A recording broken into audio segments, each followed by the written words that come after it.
Emojis को सिर्फ emotional expressions के लिए नहीं बल्कि इकोनॉमिक बेनिफिट्स के लिए भी बनाया था। ये जापानीज बंदा शिगेताका कुरिता NNT डोकोमो में काम करता था, जो उस वक्त की जापान की लीडिंग टेलीकॉम कंपनी थी। और जैसे आज के डिवाइसेस में चलता है iOS, एंड्रॉइड, उस वक्त में चलता था आई मोड दुनिया का पहला मोबाइल इंटरनेट प्लेटफॉर्म था। और तभी जापान में टेक्स्ट कम्युनिकेशन ये तेजी से फैल भी रहा था। लेकिन इसमें दो प्रॉब्लम्स थे, एक इमोशनल और एक फाइनेंशियल। पहला प्रॉब्लम ये था कि कुछ इमोशंस टेक्स्ट में फिट ही नहीं हो पा रहे थे। ये मैसेजेस बहुत फॉर्मल, रोबोटिक, ट्रांजैक्शनल लगते। और दूसरा प्रॉब्लम था कि पहले अनलिमिटेड प्लान्स नहीं मिलते थे। किसी को मैसेज करते वक्त आपको कैरेक्टर लिमिट के हिसाब से चार्ज किया जाता। तो अगर किसी लंबे से टेक्स्ट को उससे रिलेटेड इमोजीज को यूज करके भेजा जाए तो बहुत सस्ता पड़ सकता था। जापानीज कल्चर में ऑलरेडी एक ट्रेडिशन था कंजी का, जिसमें बड़े बड़े मीनिंग वाले शब्द सिर्फ एक छोटी सी जगह में बैठ जाते हैं। इसके अलावा जापान में विजुअल शॉर्ट हैंड, मांगा स्टाइल, न्यूज़पेपर में छोटे छोटे वेदर का आइकन्स का होना, ये सब देखा तो सबने था।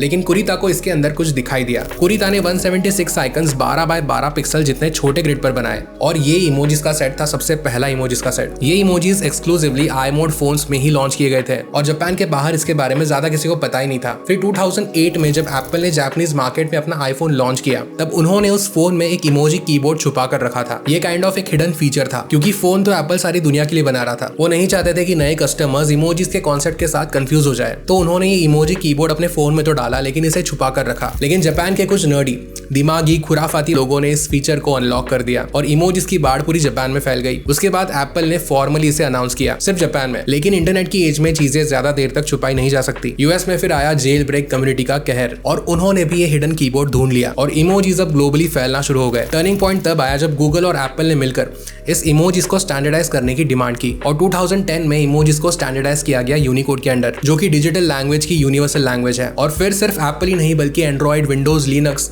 सभी प्लेटफॉर्म्स के ऊपर ये इमोजीज सपोर्ट करने लगे। इमोजीज जो शुरू में 176 थे, आज 3600 है। कुरिता ने इमोजीज कभी पैटर्न नहीं कराए और उसके काम से उसे कभी कोई पैसा भी नहीं मिला। ये एक साइलेंट लेजेंड बन गए, जिसका काम तो हर स्क्रीन पर दिखता है लेकिन नाम कभी नहीं।